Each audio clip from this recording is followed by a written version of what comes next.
Hello, hello, hello, YouTube. Hello, Hope Crew. Showing up. I know I have to do something about my camera. What camera do you guys use? I know a lot of you are just using your cell phones. Maybe my cell phone would be better. This is a very bad. This little computer cost about $400, and I've not had any problems with it, even accessing Second Life.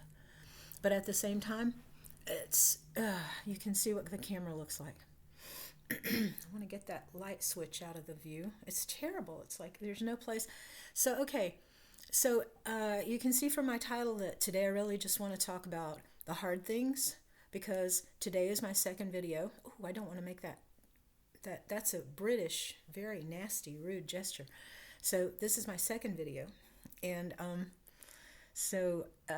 want to talk about, yes, it's hard. And yes, I see a lot of people struggling, and I see a lot of people trying to debate whether they should keep going because they're not making money or it's not moving very fast or whatever. And so what I want to encourage you to do is to stay motivated and keep going because it's not about the money, and it shouldn't be about the money, and it's never really about the money. And so I want to tell you first about the problems that I face, and maybe that can help you understand that if I can do this, you can do this. And then second, I just want to tell you all these other reasons to be doing YouTube. And I want you to think for yourself about the good reasons that you would have to show up every day or every other day like I'm doing. My goal is to go every other day. I thought once a week is not often enough. So this is my goal, is every other day. And so to prepare for that, I have to get the camera fixed. I recorded a full video the other day for my first one, and it didn't work. So there was no sound. So then I had to go back, and I had to decide, was I going to cook lunch for my husband and myself, like the good Dina I was brought up to be, or was I going to tell him, say, hey, hun, guess what? Here's something you can do to help us get lunch ready. And I need to get this video done. And that's what God, the universe, my higher power pushed me into doing. It said, no, take care of this. Take care of yourself. Take care of the Hope Crew. Take care of the people that you are making a commitment to, and take care of yourself that you're making a commitment to, and show up for this. We're going to keep hitting those walls where we have to make the decisions. Oh, are we going to post a video today? Oh, God, it would be easier not to. Nobody's really showing up. Nobody's really watching. It would be easier if I just didn't do this today. Do you know what? You know what that is. You know who that is. You know who that is talking to you. And I'm not going to say anything, but it is certainly not your highest self, right? It is certainly not your God connection. It is certainly not that part of yourself that wants you to achieve the most you can achieve in this very short, limited lifespan that we have here. We only have one thing here, and that is we have time. And what we do with that time is the most important thing we can do with our lives, because that's all we have.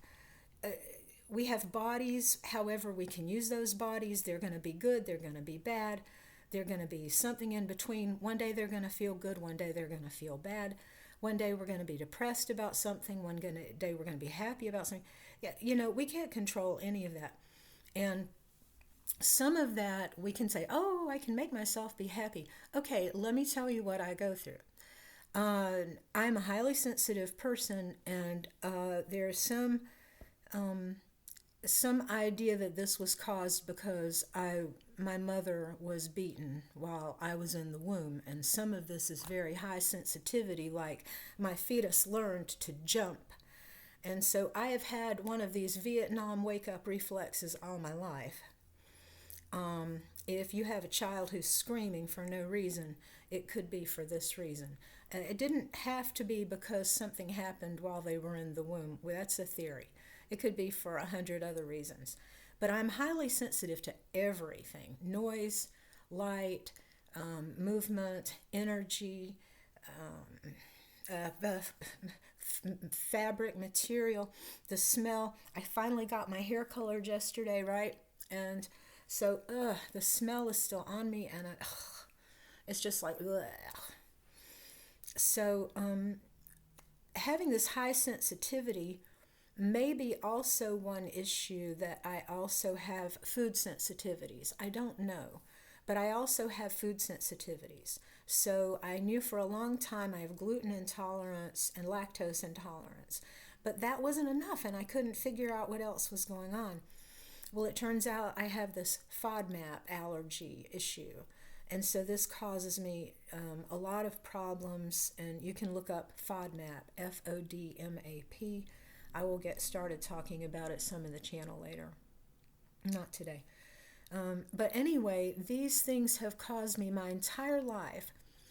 I mean, I would start to get nervous as a child when I was waiting for the school bus, and my stomach would start moving, and I would need to go use the toilet.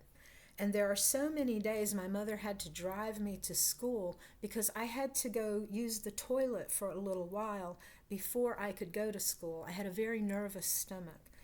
And so there were many days my mother had to come get me from school because they would make us exercise early in the day or right after lunch, and I would get these intense cramps. I would have to run around. Oh, it was so hard. And they would say, "Oh, Lattimore, what's your problem? Get out there, do that," my last name. "Oh, get out there, Lattimore, do this, da da da," you know. And the sun would be bright some days, and I couldn't see outside, and oh, it was horrible. But so from the time I've been very young, mornings have been very difficult, and part of this is because the waking up with this emergency response, almost like you have a gun in your hand and you've got to shoot, you're ready to shoot. And this combined with the problems of the food has made it so that I will spend anywhere from 1 to 3 hours every morning in the toilet. And now that's pumped through my life.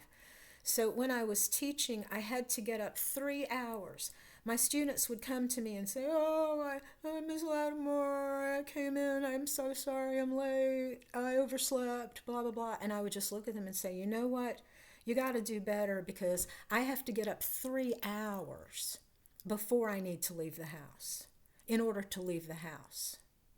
So when you live right next door in your dorm and you literally roll out of bed, put your bedroom shoes on, and some days they would show up in their robes and their flannel pajamas. I'm not lying to you. College freshmen. All right, to my 8 o'clock class. Listen, I told them, I said, "I'd rather have you come that way than not come. Whatever it takes. If you got to bring your breakfast with you, I don't care. Just try to be here, because ass in seat matters." Sorry, YouTube. I hope that doesn't flag me. But that's what they would literally say. My supervisors would say that butt has to be in the seat for the student to be counted here. And that's the way life is. That's the way life is. You've got to have your butt in the seat for it to count. If your butt's not in the seat, nobody knows you're there. It doesn't matter what's going on in your head. It doesn't matter what your plans are. It doesn't matter. You could be thinking the most outrageously brilliant things, and if you're not there, nobody knows it. So I would encourage you. I would say, okay, that's my morning. I do that every morning. And I hope it's going to get better. It's not better yet. As I said day before yesterday on my first video, I have been sick for the last 3 weeks, and that's what finally led me to the understanding that I have these particular sensitivities. So for me, I have to avoid fruits and vegetables, or eat them in great moderation, not avoid them. Not eat certain things together that are in the same categories. But this morning I wanted to tell you that I was really particularly inspired by Ashley Schmidt. She is at Ashley's Angels Forever, and she's part of the Hope Crew. And this morning, or on her video that I watched, I'll link to below, She's saying, just show up, get dressed, do it. And she's saying it in a much more nice environment than I am. She's doing it outside. It's beautiful there. If I find a nice place to film outside, I might do that because it is gorgeous here in Germany. So, but she's got a lot of good things to say, and it's about showing up, and it's about what you can achieve. And so, what I wanted to point out is that it can't be about the money, because even if it's the money that you want, it's not money you want. It's the things that money brings you that you want. You can have $1 million, and if you have it in Japanese currency sitting in Wilson, North Carolina, that ain't gonna do you anything. You could be unless you've got a way to exchange the money for something like real money, right? It's all just paper or metal or whatever. And so if you think about what it is you want that money for, what do you want that money for? And so many of us want that money to let us live our lives and to focus on, but we get caught up in we want this and we want that, or we got to make this payment or that payment. But sometimes you just got to say, really? Wait, what would happen if I didn't have to make that payment? Would I want to make that payment? Would I want to live in this place? Would I rather be living with a group of people that I like? Would I rather be living with a couple of friends in a house? Would I rather be living in a tiny home community? Would I rather be kind of living out of my car and, able to sort of move around a little bit? I mean, I'm not encouraging this lifestyle, don't get me wrong. Whatever works for you is what works for you. But I say that so many people, we get on this trap. And I met my husband in Second Life, which is a virtual world. I had never thought about moving to Germany before. It had never occurred to me. I did not know. I knew the word Volkswagen and I knew Gesundheit. And I had never thought about living in Germany. And I tell you, after dating him in Skype and in Second Life, and we went to New Orleans together, he came to see me. After that, then I realized, okay, maybe this was a way, right? This was a way forward. And because I've done that, it has changed my life. I did not have to be in the United States through this last very difficult political climate, and I'm so very sorry for those of you who did. I don't know what I would be doing if I were still there. But what I want to say is that open your eyes, because things might happen for you. Things might already be happening for you. But if you're so driven by seeing this little opening and you keep thinking, that's what I want, that's what I want, that's what I want, and then there might be all these things happening around you that you can't even see because they're over here, and you've got this on. So one thing that YouTube can help us do is see ourselves. And it can help us on days we don't want to look at a mirror. We have to see that camera. I was watching one the other day, and this guy's looking at himself, and he's like, oh, I don't ever look at myself in the mirror. And it's like, right? And YouTube is that mirror. YouTube can kind of be that very public mirror for us that makes us sort of say, okay, you know what? This is what I can do, and this is what I have to say, and this is what I want to focus on today. And it might be something completely different than what you thought. It might be a response to something somebody else is doing, and that might take you to some different place. Okay, oh my gosh, I went too long again. My goal is to have these pretty short, but I'm a talker, what can I say? So I apologize. Listen, I'm apologizing. Okay, no, just, you know how to fast forward. Anyway, so that's that thing for today. And I wish you all to have a wonderful day.